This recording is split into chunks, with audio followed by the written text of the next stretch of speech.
अस्सलामुअलैकुम बिस्मिल्लाहिर्रहमानिर्रहीम। Class 8 day 6 में जो हमारा काम है वो fill in the blanks and MCQs है।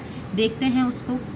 हमारे पास फिल इन द ब्लैंक्स में बेटा आपको अच्छे से बात पता है, commutative property according to the commutative property of union B union A equals to what dash.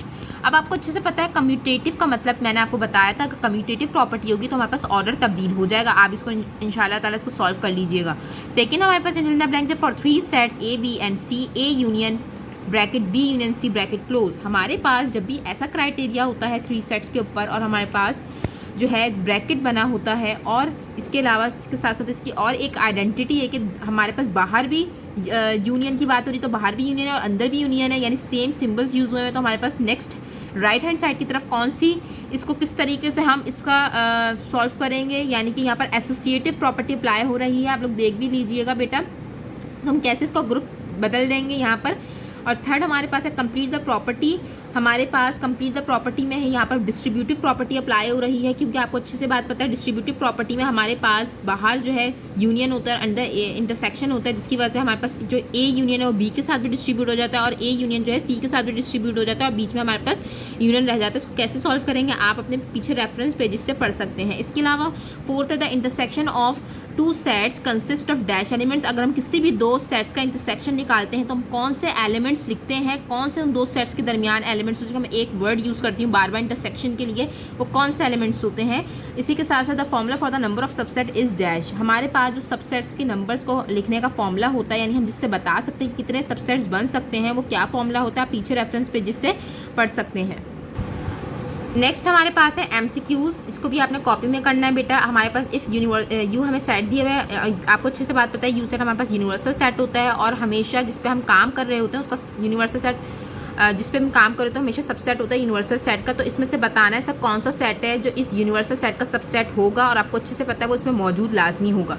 Second हमारे पास है which of the following is the largest set. इन सब चारों में से लार्जेस्ट सेट कौन सा होगा। इवन ऑड नंबर्स आपको अच्छे से बात पता है कौन से होते हैं। सेट ऑफ होल नंबर्स भी आपको पता है कौन से होते हैं। इंटीजर्स क्या होते हैं ये भी पता है। तो इनमें सबसे बड़ा सेट कौन सा बनेगा।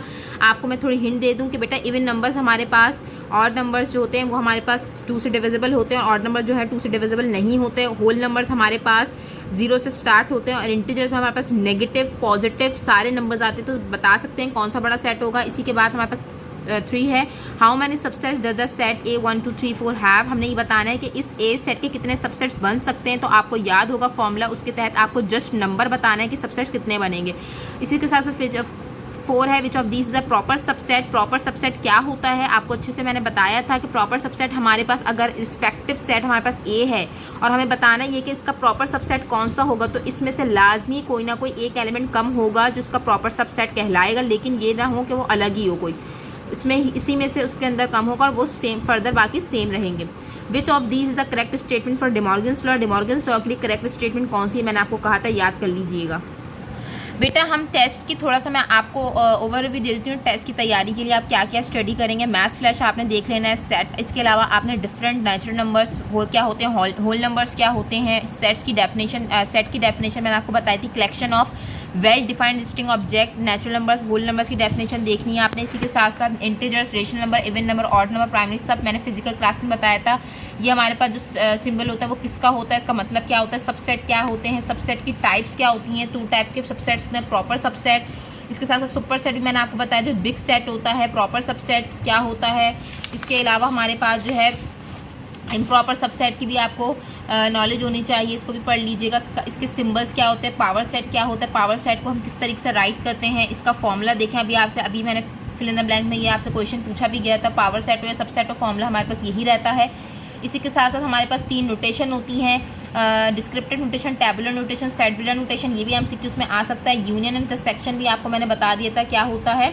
और मैंने आपको यहाँ पर एक चीज़ मैं आपको क्लियर कर दूँ कि बेटा मैंने आपको कहा था 3 सेट्स का अगर 3 सेट्स की आपने वेन डायग्राम बनानी तो सबसे पहले आपने ये देखना है तीनों में अगर कोई कॉमन है तो आप यहाँ लिखोगे, अगर ए बी सी अगर तीनों में कोई कॉमन है तो इस जगह पर लिखोगे, अगर ए और बी में कोई एलिमेंट कॉमन है तो आप इस जगह पर लिखोगे, अगर बी सी में कोई कॉमन है तो आप इस जगह पर लिखोगे, अगर कोई ए सी में कोई एलिमेंट कॉमन है तो इस जगह पर, कोई भी एलिमेंट नहीं कॉमन है तो आपने सिंपली उनके रिस्पेक्टिव सर्कल में उस एलिमेंट्स को शो कर देना है। दोबारा कह रही हूँ, अगर ए बी में कोई एलिमेंट कॉमन है तो आपने यहाँ पर लिखना है। अगर ए बी सी तीनों में कॉमन है तो आपने यहाँ शो करना है। अगर हमारे पास बी सी में कोई कॉमन है तो आपने इस जगह पर लिखना है, और अगर हमारे पास ए सी में कोई कॉमन है एलिमेंट तो आपने इस जगह पर इसको शो करना है।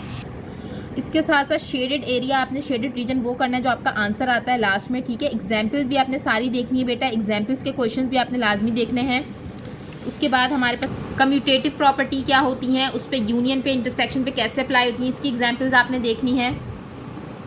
एसोसिएटिव प्रॉपर्टी हम क्या करते हैं, यूनियन पे अप्लाई करें इंटरसेक्शन पे तो क्या होंगी। एसोसिएटिव का मतलब प्रॉपर्टी में हम ग्रुपिंग को तब्दील कर देते हैं। इसके अलावा distributive property of union over intersection, और एक और है हमारे पास distributive property of intersection over union. इसकी स्टेटमेंट्स आपने याद करनी से, क्वेश्चंस आपने गो थ्रू करने, लेकिन काम करने का तरीका मेरा मैंने जो सिखाया वही होना चाहिए। इसके अलावा डिमॉर्गन्स लॉ की लॉज याद होने चाहिए। इसके आपको डू यूनियन जितने भी बॉक्सेस हैं आपने इसको अच्छे से पढ़ना है। कॉम्प्लीमेंट सेट क्या होता है। टेस्ट पोर्शन के लिए आपने कॉपी को अपने जो है रिवर्स कर लेना है। उसके बाद जब आप अपनी कॉपी को रिवर्स कर लेंगे यानी उल्टी आपने अपनी कॉपी कर लेनी है। यहाँ पर मिड टर्म टेस्ट पोर्शन का आपने टाइटल पेज बनाने तरीके से, कैपिटल लेटर में बिल्कुल प्रॉपर तरीके से, जैसे पहले मैंने आपसे टाइटल पेजेस बनवाए हैं, कोई डिज़ाइनिंग नहीं होनी चाहिए। उसके बाद आपने अपना यहाँ से टेस्ट स्टार्ट करना है, प्रॉपर डेट, टेस्ट नंबर और जो भी आपका यूनिट का नेम होगा। जज़ाकल्लाह।